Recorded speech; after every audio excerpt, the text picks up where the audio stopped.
Alright mga S-Friends, so nandito tayo ngayon sa gawin po ng Urbistondo sa lalawigan po ng Pangasinan. At dito nga may nagtip din muli sa atin na meron pang natitirang alaala ng isa sa mga pinakalumang sementeryo dito po sa lalawigan.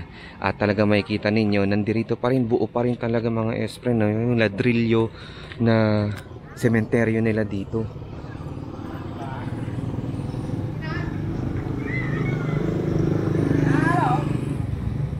Ayan, no? Visible talaga mga S-Friend. Mabuti na lang talaga dito sa, in fairness, dito po sa kanilang bayan, na-preserve nila yung as in yung mga original pa talaga ito.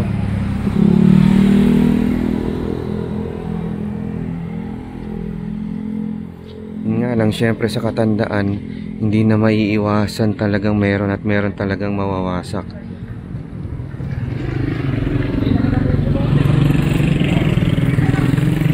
Yan, mula dyan sa perimeter fence, eto. Although parang nakikita natin, parang alam mo yung paano na siya, naka-slant na siya.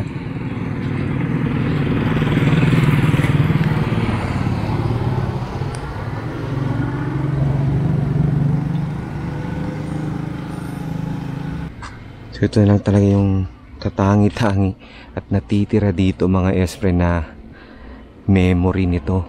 At sana nga mas ma-preserve pa siya. Siyempre may tuturing na heritage ito mga S-Friend, no? Mga Spanish era cemetery.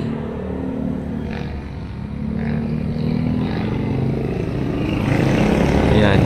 Although crowded na dito sa loob, hindi na natin makikita pa. Wala na daw bakas nung cemetery chapel.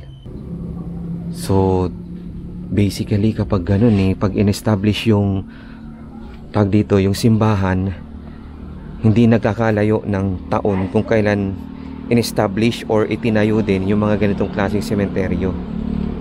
So abangan nyo na lang yung full episode natin dito mga S-Friends, syempre sa Urbex PH Placado TV YouTube channel.